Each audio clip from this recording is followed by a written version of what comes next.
ಓಂ ಕುಲದೇವತಾಭ್ಯೋ ನಮಃ. ನಿತ್ಯಭಕ್ತಿ ಕಾರ್ಯಕ್ರಮಕ್ಕೆ ಸುಸ್ವಾಗತವನ್ನು ಕೋರುತ್ತಾ ನಮಗೆ ಸರ್ವದೇವ ನಮಸ್ಕಾರ ಕೇಶವಂ ಪ್ರತಿಗಚ್ಚತಿ ಅಂತಕ್ಕಂಥ ಮಾತು ಈ ಜ್ಞಾಪಕ ಬರ್ತಾ ಇದೆ. ನಾವು ಯಾವುದೇ ದೇವರನ್ನು ಅಥವಾ ಇಷ್ಟ ದೇವರಿರ್ಬೋದು, ಎಲ್ಲ ದೇವರುಗಳಿರ್ಬೋದು, ಕ್ಷೇತ್ರಗಳಿಗೆ ಹೋಗ್ತಾ ಇರ್ತೀವಿ. ವೆಂಕಟೇಶ್ವರನ ಆರಾಧನೆ, ಶಿವಾರಾಧನೆ, ದೇವಿ ಆರಾಧನೆ, ವಿನಾಯಕನ ಆರಾಧನೆ, ಸುಬ್ರಹ್ಮಣ್ಯನ ಆರಾಧನೆ, ಹನುಮನ ಆರಾಧನೆ, ಹೀಗೆ ಹೇಳ್ತಾ ಹೋದರೆ ನಮಗೆ ಯದ್ಭಾವಂ ತದ್ಭವತಿ ಅಂತ ಜೊತೆಗೆ ನಾವು ಪ್ರತಿಯೊಬ್ಬರೂ ಮೂಲತಃ ಒಂದನ್ನು ಆಚರಣೆ ಮಾಡಲೇಬೇಕು. ಅದುವೇ ಕುಲದೇವರ ಆರಾಧನೆ ಅಥವಾ ಮನೆ ದೇವರ ಆರಾಧನೆ, ವಂಶದೇವರ ಆರಾಧನೆ. ಸಾಕ್ಷಾತ್ ಶ್ರೀರಾಮಚಂದ್ರರಿಗೂ ಸಹ ವಂಶದೇವರು ಅಥವಾ ಕುಲದೇವರು ಅಂತೂ ಕೂಡ ಇದ್ದರು. ತ್ರೇತಾಯುಗದಿಂದಲೂ ಕೂಡ ಈ ಒಂದು ಪದ್ಧತಿ ನಮಗೆ ಬಂದಿದೆ. ಯಾವ ರೀತಿ ನಾವು ತಾಯಿಯ ಅಂದರೆ ನಮಗೆ ತಾಯಿ ಇದ್ದಾರೋ ಅದೇ ರೀತಿ ನಮಗೆ ಕುಲದೇವರು ಅಂತ ಒಂದಿರುತ್ತೆ ಅಥವಾ ಮನೆ ದೇವರು ಅಂತ ಒಂದಿರುತ್ತೆ. ಇವತ್ತು ಇಡೀ ದೇಶಕ್ಕೆ ರಾಜನಾದರೂ ಕೂಡ ನೀನು ಹುಟ್ಟಿರೋ ಹಳ್ಳಿಯಲ್ಲಿರ್ತಕ್ಕಂಥ ಅಥವಾ ಅಲ್ಲಿ ನಿನಗೆ ಅಳವಡಿಸಿರ್ತಕ್ಕಂಥ ಅಥವಾ ಅಲ್ಲಿ ಬಂದಿರತಕ್ಕಂಥ ಆ ಕುಲದೇವರನ್ನು ಸ್ಮರಣೆ ಮಾಡಿಕೊಳ್ಳೇಬೇಕು, ಭಕ್ತಿ ಸಮರ್ಪಣೆ ಮಾಡಿಕೊಳ್ಳೇಬೇಕು, ನಡ್ಕೋಬೇಕು. ಇವತ್ತಿನ ದಿವಸ ನಾವು ಎಷ್ಟೋ ಸರಿ ಈ ಉತ್ತರ ಕರ್ನಾಟಕ ಇರ್ಬೋದು ಅಥವಾ ದಕ್ಷಿಣ ಕರ್ನಾಟಕ ಅಥವಾ ದಕ್ಷಿಣ ಭಾಗ ಇರ್ಬೋದು, ಅವರು ಡೆಲ್ಲಿಯಲ್ಲಿ, ಬಾಂಬೆಯಲ್ಲಿ ಎಲ್ಲೋ ಇರ್ತಾರೆ, ದೂರ ಇರ್ತಾರೆ, ವಿದೇಶದಲ್ಲಿರ್ತಾರೆ. ವರ್ಷಕ್ಕೊಮ್ಮೆ ಬಂದು ಅಲ್ಲಿ ಪೂಜೆ ಮಾಡಿ ಪ್ರಾರ್ಥನೆಯನ್ನು ಸಲ್ಲಿಸಿ ಹೋಗ್ತಾರೆ. ಇದಕ್ಕೆ ಸಾಕಷ್ಟು ಉದಾಹರಣೆಗಳು.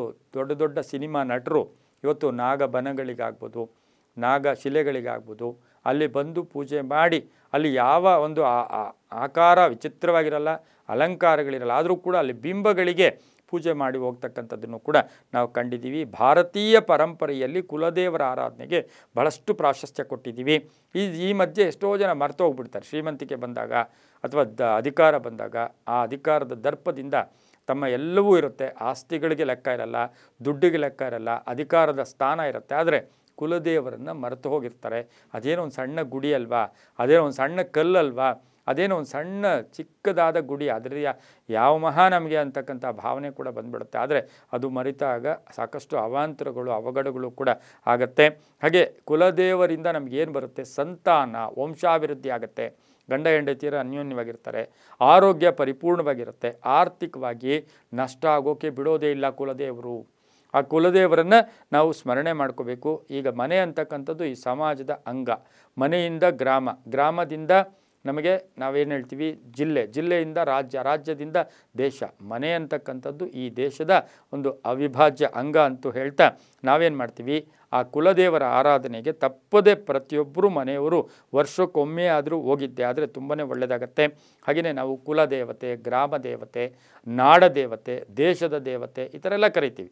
ಆದರೆ ನಮ್ಮ ಕುಲದೇವರನ್ನು ನಾವು ಯಾರೂ ಮರಿಬಾರ್ದು. ಪ್ರತಿದಿನ ಆ ಸ್ಮರಣೆ ಮಾಡ್ಕೊಳ್ಳೋದ್ರಿಂದ, ಮನಸ್ಸಿನಲ್ಲಿ ಆ ಭಾವನೆಯನ್ನು ಕಲ್ಪಿಸ್ಕೊಳ್ಳೋದ್ರಿಂದ, ಅದು ಹೆಣ್ಣು ದೇವರಿರ್ಬೋದು, ಗಂಡು ದೇವರಿರ್ಬೋದು, ನಿಮಗೆ ಯಾವ ರೀತಿ ಮನೆಯಲ್ಲಿ ಹೇಳಿರ್ತಾರೋ ಆ ಕುಲದೇವರನ್ನ ಸ್ಮರಣೆ ಮಾಡಿಕೊಂಡಾಗ ತುಂಬಾ ಒಳ್ಳೆಯದಾಗತ್ತೆ. ಪ್ರಯಾಣ ಯೋಗ ಚೆನ್ನಾಗಿರುತ್ತೆ, ಆಕಸ್ಮಿಕ ವಾಹನ ಗಂಡಾಂತರಗಳು ಬರೋದಿಲ್ಲ, ಗಂಡ ಹೆಂಡತಿಯಲ್ಲಿ ಅನ್ಯೋನ್ಯತೆ ಇರುತ್ತೆ, ವಿದ್ಯೆ ಪ್ರಾಪ್ತಿ ಆಗುತ್ತೆ, ಉದ್ಯೋಗದಲ್ಲಿ ಶುಭ ಆಗುತ್ತೆ, ಆರ್ಥಿಕವಾಗಿ ಒಳ್ಳೆಯದಾಗುತ್ತೆ ಅಂತ ಹೇಳ್ತಾ ಎಲ್ಲವೂ ನಂಬಿಕೆಯ ಆಧಾರದಲ್ಲಿ ನಾವು ಅದನ್ನು ಅಳವಡಿಸ್ಕೊಂಡ್ರೆ ತುಂಬ ಒಳ್ಳೆಯದಾಗುತ್ತೆ. ಸರ್ವೇ ಜನ ಸುಖಿನೋ ಭವಂತು, ಸಮಸ್ತ ಸನ್ಮಂಗಳಾನಿ ಭವಂತು.